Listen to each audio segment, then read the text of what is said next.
नमस्कार, आपका मेरे YouTube चैनल अष्टकमला में स्वागत है।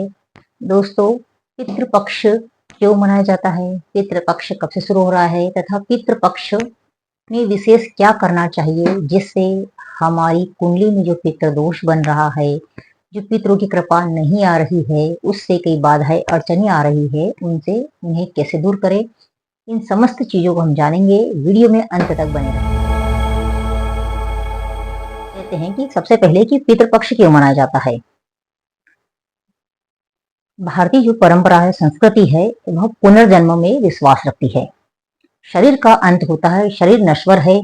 चाहे भगवद गीता ले लो या कोई सी भी पुराण ले लो या कोई भी दर्शन, हिंदू दर्शन जो 6 दर्शन है, उन 6 दर्शनों की हम व्याख्या करते हैं तो सभी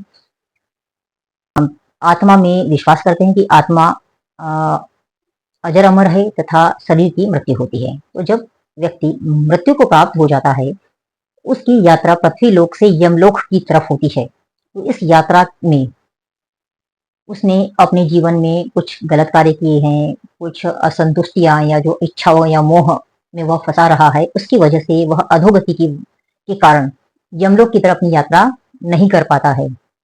जनरली मनुष्य रूप में सभी से कई गलतियां होती है। असंतुष्टि या अतृप्ति ही मुख्य कारण होता है कि वह अपनी गति को आगे बढ़ा नहीं पाता है। तो ऐसी स्थिति में वह उम्मीद करता है कि उसके जो परिवारगण हैं वह इस दिन पितृपक्ष के दौरान श्राद्ध, तर्पण, पिंडदान आदि करते हैं तो उस आत्मा को बल प्राप्त होता है। यह गरुड़ पुराण में कहा गया है। तो इस दिन यदि आप तर्पण, श्राद्ध या पिंड करते हैं, पिंडदान करते हैं, तो उन आत्माओं को बल प्राप्त होता है। वह अपनी आगे की यात्रा प्रारंभ करते हैं और मुक्ति की तरफ प्राप्त होते हैं। कुछ जो मृतक व्यक्ति होते हैं वह प्रेत योनि में भी भटकते रहते हैं, उन्हें भी मुक्ति नहीं मिल पाती है, उन्हें भी बल प्रदान करने हेतु अब ये प्रसंग आप जहाँ महाभारत देखो, वहां पर महाभारत ले लो, वहां पर भी मिलता है। रामायण में भी मिला हुआ कहीं दिया हुआ है कि अब इसका प्रसंग हम आगे बताएंगे। और गरुड़ पुराण में भी मिलता है और अन्य कहीं पुराण पढ़ते हैं तो उनमें भी कहीं ना कहीं का उल्लेख दिया गया है कि पितृपक्ष का अत्यधिक महत्व है। इस दिन पितरों का जो पृथ्वी लोक की तरफ ये गमन करते हैं और जो अन्न दान या कुछ भी उनके परिवारगण जो दान वगैरह करते हैं उन्हें प्राप्त करते हैं, उससे वह बल प्राप्त करके अपनी गति को आगे बढ़ाते हैं।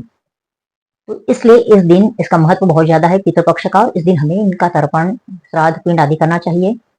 इस बार जो पितृपक्ष शुरू हो रहा है वह पितृपक्ष 17 सितंबर से शुरू हो रहा है और 2 अक्टूबर तक रहेगा। अब ऐसी स्थिति में आपको पितृपक्ष के दौरान यदि आपने श्राद्ध, पिंड और तर्पण आदि सब कर दिया है तो आपको क्या करना चाहिए? क्या महिलाएं भी तर्पण, श्राद्ध, पिंड वगैरह कर सकती है? इसके बारे में पुराण क्या कहती है, हमारे शास्त्र क्या कहते हैं, अब हम जान लेते हैं। उपाय की बात हम करते हैं तो इस दिन आपको, इन दिनों में जो 16 दिन होते हैं श्राद्ध पक्ष के, उस दिन आपको 7 बार हनुमान चालीसा पढ़ना चाहिए तथा पितरों को उसका बल देने के लिए संकल्प लेकर के कि ये जो मैं पाठ कर रहा हूँ इससे पितरों को तृप्ति हो, पितृ संतुष्ट हो, उन्हें बल प्राप्त हो। यदि वो संतुष्ट होते हैं, उन्हें बल प्राप्त होते हैं, उनकी गति ऊपर की तो ऊर्ध्वगामी होने लगती है, तो वे प्रसन्न होते हैं और आपको बहुत आशीर्वाद देते हैं। यदि वे असंतुष्ट होते हैं तो आपको बहुत सारी बाधाएं और परेशानियां देते हैं। इससे आपको कहीं ना कहीं आपकी कुंडली में भी ऐसे दोष होते हैं जिससे आपको बाधा के रूप में प्राप्त होते हैं। तो आपको पहला उपाय है हनुमान चालीसा का पाठ करना चाहिए। उपाय है कि अपंग, विधवा तथा जो व्यक्ति दबे कुचले हैं, ऐसे व्यक्तियों को आप कपड़े, अन्न का दान करें तथा उन्हें तृप्त करें। तीसरा उपाय यह है कि आपकी कुंडली में यदि पितृदोष है, पितृदोष पर हमने एक पूरा वीडियो दिया है कि किन ग्रहों की वजह से पितृदोष बनता है और कौन से हाउसेस होते हैं, उसकी लिंक हमने डिस्क्रिप्शन बॉक्स में डाली हुई है, आप देखना चाहे तो उसे देख सकते हैं। तो जो आपकी कुंडली में पितृदोष बना हुआ है तो इसके लिए आपको एक लोटे में जल लेकर के उसमें काले तिल डाल करके दक्षिण दिशा में मुंह करके अर्घ्य देना है और पितरों का आह्वान करना है कि आप तृप्त हुए और हमें आशीर्वाद प्राप्त करें, हम दे। और आशीर्वाद प्राप्त करने के लिए अपने आप को खुला रखें। चौथा उपाय है कि आपको इस दिन, इन दिनों में जो 16 दिन है, सारे उपाय 16 दिन के बता रहे हैं हम, तो 16 दिनों में आपको गीता भगवत गीता है वह पढ़नी चाहिए। यदि आप पूरी पढ़ नहीं पा रहे हैं तो विशेष करके 7वां अध्याय का विशेष महत्व है कि 7वां अध्याय को आपको पढ़ना चाहिए। अब 7वां अध्याय क्यों पढ़ने के लिए कहा गया है अब हम वह भी जान लेते हैं। 7वां अध्याय वो ज्ञान विज्ञान योग के नाम से भगवत गीता में दिया गया है।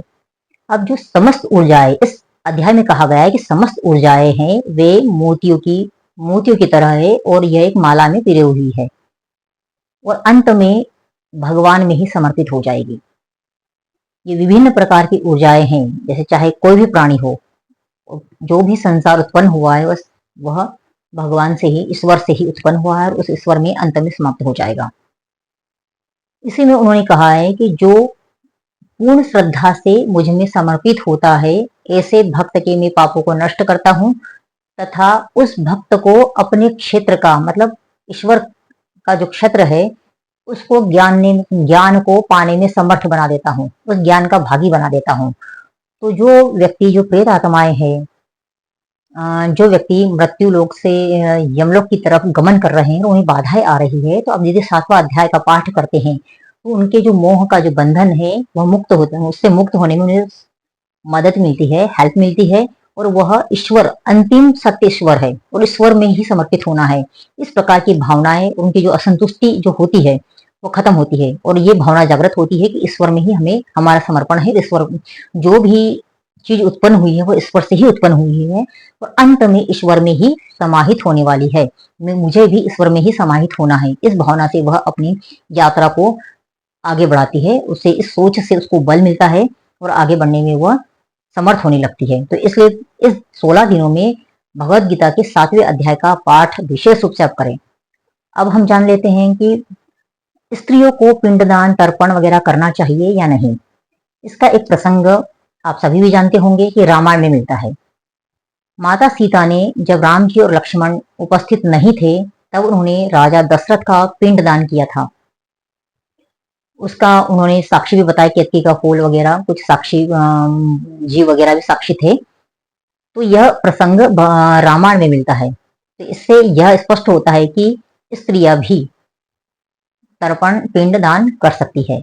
पर यहाँ पर फिर उन्होंने एक तर्क दिया है कि यदि पुरुष स्थित नहीं है तब करें। इसमें गरुड़ पुराण में भी उल्लेख मिलता है कि जिन मृतक व्यक्ति की यदि पुत्र संतान नहीं है, पुत्री संतान है, तो पूर्ण श्रद्धा से यदि वह पिंडदान, तर्पण या उनके लिए कुछ आराधना, प्रार्थना, साधनाएं करती है तो उनको उसका फल पूर्ण रूप से प्राप्त होता है। तो जो व्यक्ति ऐसे हैं कि जिनकी संतान, पुत्र संतान नहीं है, तो उनकी पुत्रियां भी यदि इस प्रकार का कार्य करती है तो उनके पितर भी संतुष्ट होते हैं। तो इसलिए आप डेफिनेटली इन 16 दिनों में अपने पितरों को खुश करने के लिए जो उपाय बताए गए उन्हें अवश्य करें। धन्यवाद।